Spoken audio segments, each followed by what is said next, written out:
Alright guys, we're standing here in the sleeper of my Freightliner Century Class ST Semi. And the purpose of this video is so that people can see what the inside of a 2006 Freightliner Century truck looks like with a sleeper, double bunk sleeper. And not just that, but they can see what the average semi-truck nowadays with a sleeper looks like. And they can also see what a truck driver calls home for the period of time that he's in a semi-truck, whether it be for weeks at a time or just a day at a time or whatever. I myself stay in the truck for a week at a time.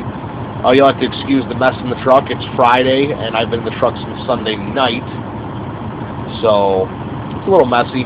But today's the last day, and the weekend starts after I get loaded. So we're going to start over here in the driver's seat. This is where a truck driver is going to spend the majority of his time, usually doing paperwork and, you know, driving and whatnot. It's just like any other basic vehicle, pretty much. It might look like there's quite a bit here. You know, when it comes to switches and dash is actually very big compared to most vehicles. But this is actually your pretty basic setup here. I mean, you can't get much more basic than this. I mean, you can get a little more basic. When it comes to the gauges, this is about as basic as you're going to get when it comes to the gauges. Just like any other vehicle, it's got your water temp and your voltage and your oil pressure. And then this is my air suspension. This tells you how much pressure is on the airbags. Right now I have an empty 40-footer on the back, and that's how much pressure the weight of that empty can puts on the airbags.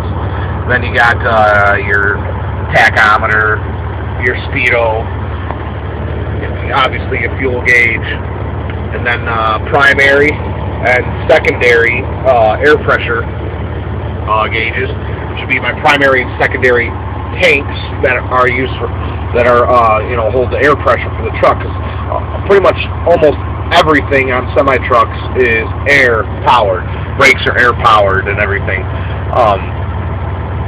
And then just your information center here with, yes, that is how many miles are on a truck. 677,254 miles as of right now. Right on the dot. Wow, there's not even .0. That's crazy. But and then over to the right here is your pretty much your controls for everything. You got your trailer brakes in case you want to use just them, and instead of wearing out your truck brakes, I always use this. No, Chevy, don't chew on that. Sorry to yell at my dog. This is your cruise control, Jake brake, or engine brake, or compression brake, whatever you want to call it. This thing says engine brake, high, and then low. And windshield wipers, headlights, and running lights. This is an interrupter. This is for interrupting the flow of power to the running lights in a trailer, so if somebody signals you, you're good to come over into the right lane when you pass them, on a 4-lane wide or whatever. You can flip this and say thank you or whatever, This is to turn on the dome light. And then your basic heat controls and stuff, and your stereo. This is your trailer parking brake and tractor parking brake. When they're out, like they are right now, you can tell they're out from this, then the parking brake is set. When you push it in, the parking brake is released and the truck will roll. But I just did the trailer, so only the trailer released, so it's not going to go anywhere because I've still got the tractor brakes set. This is what they would have called a Qualcomm. This is for bigger companies like Swift and stuff like that. We're not going to get into that because I don't even know how it works. I've never worked for any company like that before. I'm an owner-operator, and I've been hauling cans since I started driving. This truck's pretty good equipped. It's got a power passenger mirror for when you're backing up blindside. For any of you that would know what blindsiding is, I'll have to get another video some other time to explain to you exactly what that is and show you how you do it. And then I got power windows. And the great thing about this truck is it has the automatic driver's side window. Press the button, and it just goes down.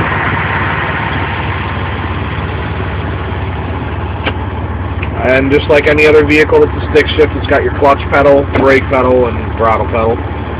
With a semi-truck, you don't push the clutch when you're shifting. You just use the clutch to get yourself rolling.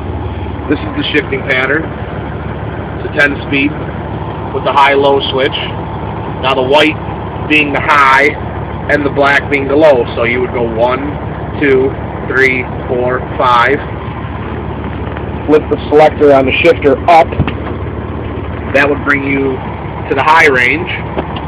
And then you'd start back here, where you were in 5th after you flip it, and you come back over here, which would be 6, 7, 8, 9, and 10. Up above me, we got, you know, your CD radio. A lot of truck drivers run these. I got a pretty booming radio, actually. I got the General Lee, push 60 watts, 25 watts RMS, and there's guys out there that are claiming they're pushing 150 watts, 200 watts. And my little 60-watt radio climbs right over top of them. With that being said, the reason being is I'm pushing good RMS power. A lot of radios that are pushing 100, 150 watts, they may be pushing that peak power that much, but RMS power where it's at. And I'm pushing more RMS power than most radios. But anyways, that's for another video or whatever to explain to you how to get to that, or you know, explain more about that. We're gonna take a look over here into the sleeper. From the front seat. Like I said, excuse the mess. Look at this. It must be great to be a dog and just lay there and sleep. You got your closet for putting your clothes in there. I don't put my clothes in that one, so that one's pretty much empty. Just a little bit of stuff on the floor in there. I got myself a nice power inverter, so I can plug in regular household appliances. It's 1,000 watts. Then it's got another compartment here, and another one up here. This is the one that I put my clothes in. Like I said, everything's kind of a mess right now. This particular truck is equipped with a skylight, but there's nothing to cover the skylight. So I would have sun beating in on me when I'm trying to sleep. So I vouch for hanging up the flag, and it helps block the sun. There's a pocket over there above the driver's seat, and a pocket over there above the passenger seat, and you got this big, huge one going all the way across right here. And every truck driver knows they got to have extra lights, and I got a lot of extra lights up here. Pockets above the passenger seat. I got my weather radio. Got to have a weather radio, you know, and then the CB. There's a little pocket thing there. I keep all my paperwork up here in this one. Now, most semi-trucks, they will not have a glove compartment. Like this truck doesn't have a glove compartment over here like your typical car. This is not an airbag. This is just a panel. Back behind this is all your heating controls and fan and stuff like that. And then underneath this is the fuse panel. So the whole back side of this thing is full. There's no room for a glove compartment to even be here. So what they did is they relocated the glove compartment down here. You know, cigarette lighter, cup holders and stuff. There's the stereo. This stereo is kick-ass, man. If anybody wants to buy a head unit, I would recommend a Pioneer. You can never go wrong. I've had Pioneers for years, and I've never had any problems with any of them. I just keep upgrading. Most trucks, average trucks, are equipped with a vent on each side. And you can open it so it catches the air coming in this way. And you can open it the other way so that it catches the air coming in this way. And it's got one on both sides. The sleeper also has heat controls for AC and heat, and then you can turn the volume up and down right there. Control the loudness of the rear speakers up there. That way, if you want to sleep back here, but somebody wants to drive, you know, you're not blowing their eardrums out. It's a little light. There's the vent that blows out the heat and AC. Take a look out the front of the truck from the sleeper. Get an idea of how much room is actually in one of these. Ceiling. Some of you guys might ask what this net is for. So I'm just going to answer your question. It's got buckles down here on the other end. These little buckles. And they buckle in right here. And right here. And then again over there by the dog's nose. And basically what it is you just do that. That way if somebody's driving and you're sleeping and they happen to have to jack on the brakes, you don't go rolling off the bed onto the, you know, the floor like that or whatever. Excuse my retarded humor. I'm a little slap happy today. Got a lot of energy, drank a pretty big coffee this morning when I woke up. Well, anyways, that's about the gist of it. I mean, I got my refrigerator, some pop and stuff, and gotta have the old laptop in here. I can watch movies on it, go on the internet, because I got wireless internet and all that. Oh, I forgot to show you too, on top of that, there's a window on both sides of the top of the corners of the sleeper, which both open, and they have those shades that you can drop. And I forgot, I said earlier it's a double bunk, and this is where the double bunk is. See this handle? Just give it a turn, give her a pull, and bam, there's your top bunk.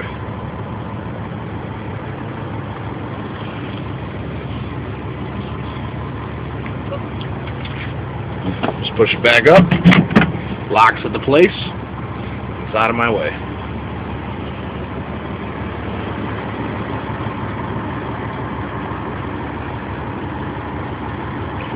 And we'll just kind of give you a slow look around the truck.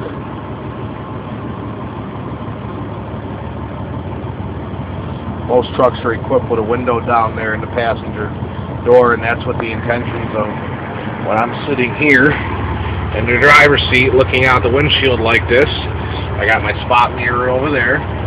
Another spot mirror over there, which not all trucks are equipped with, but I equip mine with it. I like to be able to see as good as possible.